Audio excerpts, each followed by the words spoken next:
right, welcome into the first Under the Lights of this season. I'm Haley Lewis, and it is week 1 on the Missouri side. Kansas is going to join the party next week. We start off with arguably one of the biggest games in the city tonight. It's our Hy-Vee high school game of the week. Lee Summit North traveling up to Liberty North in a 1 versus 2 matchup. Last season, these two teams collided in an early October matchup, with Liberty North coming away with a 38-35 victory over Lee Summit North. But could the Broncos redeem themselves? We're going to find out in our Hy-Vee high school game of the week. Let's go to the action. There it is, everyone in attendance tonight. We pick it up first quarter. 1st and 10 from 15. Micah Barnett runs it in. Touchdown, Eagles up 7-0 early. Stay in the first quarter. 2nd and 10 from 46. That's the Broncos. Markle Childless stopping him right away. There we go. 3rd and 15. Broncos. Xavier Winston with the big catch, getting the first down. Eagles on the attack. 62-yard touchdown, though, for Keelan Smith. He puts on the Jets and takes off to the house and making that 14-0. We jump ahead, 3rd quarter now. Band's getting in on this one. Deep pass coming. I feel it, but it's going to be intercepted. Eagles number 5, Eric Hinkle. Lee Summit North falls in this one. Liberty North takes the dub, 17-7. All right, Rockers hitting the road for their very first game of the season. Ray-Pec hosting the Hawklets. Now, Rockers coming up short to Ray-Pec last season under then first-year head coach Kelly Donahoe. Could he get it done tonight? The student section at both schools, certainly a very lively atmosphere. We'll pick up the action early 2nd quarter. Rockers up 2 on the inside of 20. Aiden Ryan on the toss gets the ball and just comes up with that recovery, denying Rockers expanding their lead. Middle 2nd quarter, Zader Dombrowski with the 36-yard touchdown strike. Ray-Pec 12-8 lead. Next drive, Hawklets would stall. Here comes the lead to Colin Fitzgerald with the 27-yard field goal. As you just saw, Rockers cutting the lead to 1 just before the half. Another touchdown. Ray-Pec taking a 19-11 lead. 33-26. Ray-Pec wins this one in week 1. All right, we're going to stay on the Missouri side this time. Smithville hosting Raytown. Smithville, a state title contender, putting up a hard ask for the Blue Jays. Let's pick it up 1st and 10. Here we go. Smithville's Andrew Hedgeworth with the pass to Aiden Ambrosen. Brought down at the 3-yard line, but he's inching closer. 2nd and 1. Raytown goes up the middle this time. Blue Jays' first points of the game make it 7-6 now. There's the celebration. Here's a little nice onside kick. What's Friday night without a little fun? Smithville unable to control the ball. Blue Jays get the possession and get the turnover. All right, jump ahead now. 1st and 10. Hedgeworth here again takes care of it himself. Takes it to the house. Reservations for 6, my man. Let's make that 13-6 at the half. It was 14-6. Warriors were ahead. They go on to win it 28-12. All right, Pembroke Hill visiting St. Pius. Student section apparently took the night off from construction on Main Street and joined us. Here we go, 1st quarter. McPhee, pass across the middle to Reed McCain. A missed tackle, and the Warriors are going to make them pay. He takes it all the way into the end zone. Touchdown early for St. Pius. All right, here comes the PAT, but nope, not going to happen. Pembroke Hill's Darren Conley with the block, keeping the Warriors just at 6. Still in the first. It looks like another touchdown pass here. A little QB scramble all the way out to Irving, and it looks like a touchdown, but false start, so they call it back. They do end up getting the field goal, though. The Warriors settled for the field goal. They go on to win, though, 27-0, an absolute shutout. All right, it's already time to take our first break on Under the Lights, but don't go anywhere. When we return, we got a Class 5 clash. Grain Valley traveling to Fort O. When we return, we've got all the highlights coming up next.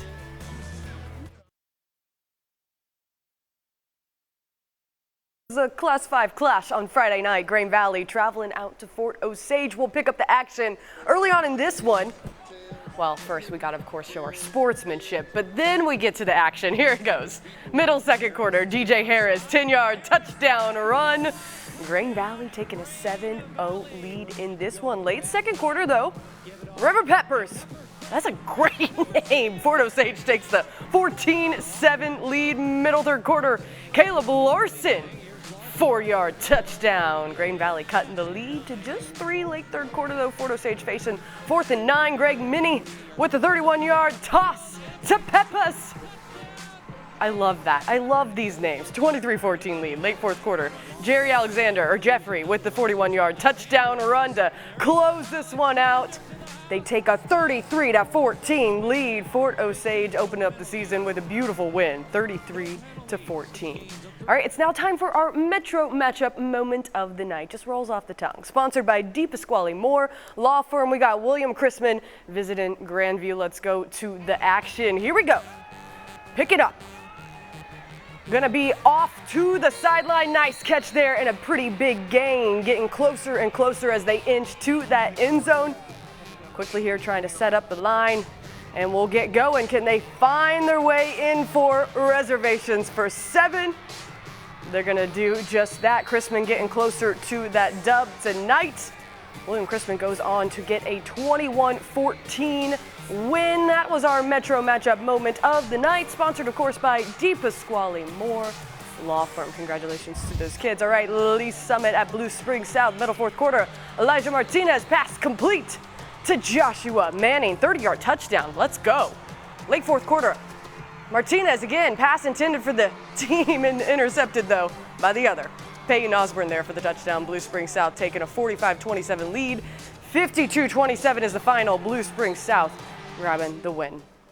Oh, there he is, the man, the myth, the legend. It's time for our high school football expert to join us. Dion Clisso, come on, put a smile on your face. I know you're excited to see me. We got lots of fun things to talk about. Yeah, it's the first night of the season.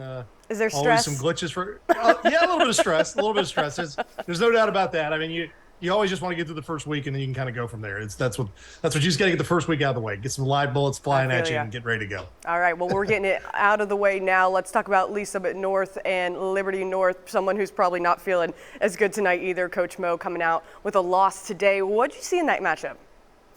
Well, coming in with the defense that Liberty North brought back, I didn't think they'd shut them out for 3.5 quarters. I mean, I thought it'd be a low-scoring game, but Liberty North's defense is legit. 9 of 11 starters back, led by Melvin Laster. I mean, that team's going to be tough to score on all year long. And I think that just shows that the offense has got a lot of weapons for Lee Summit North, but, you got 2 quarterbacks that are breaking in. It may be a couple weeks before they kind of find their rhythm. So I think that maybe just a little bit more experience on the defensive side for Liberty North is definitely what was the difference in that game. But they dominated pretty much the entire game. All right, let's talk about another team who's getting experience under just their second year under Kelly Donahoe. That's the Rockers. Hawklets going to Ray Peck. That's a big ask in week 1. What did you see there tonight? Well, that game was back and forth all night long, and now Kelly Donahoe has lost 3 straight years in 3 one-score games to Ray Peck that have gone down to the final quarter. I think he's starting to feel a little snake bitten by then, but Ray Peck's a really good team offensively. They can score on anybody, and they kind of just got their offense going and outlasted Rockers tonight. Those are 2 really good teams. Don't think that they won't have a say about that district that Lee Summit North is in with them as well. So you talk about those 4 teams we just talked about. They're 4 probably ranked teams when the rankings come out on Monday. All right, let's talk about the Smithville Warriors, another team that's going to be a state contender, most likely in their class, hosting Raytown. That's a tall ask for the Blue Jays in week 1. What did you see out of the Warriors? Well, it's a good matchup for the Warriors because I think people are used to them blowing everybody out, and this is the closest game they've had since the semifinal against MICDS last year. But a good test for them to see the speed of Raytown. Of course, the size that Raytown's got some size. Logan Reichert, their outstanding tackle. Good win for Smithville. I think it just says a lot about where they are as a program. They can graduate a lot of players. They come right back out and get a good win over a Class 5 team. All right, let me ask you one more, Dion. St. Pius, man, they have had quite the track record. Lately, they take on Pembroke Hill. They completely shut them out in the first game. The other Warriors, the St. Pius Warriors, how do you see them panning out this rest of the season? Well, they're replacing a quarterback. They've got a lot of good young players, so it's be interesting to see how they step up and play.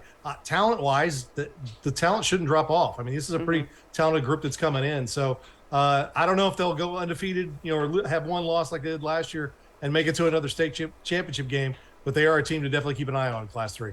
All right, Dion, well, after all, it is just week 1, and we are just getting started. We'll check back in with you in just a little bit. It's time to take another break. When we return, we got more to talk about what stood out tonight and about what's coming next week. We'll see you then.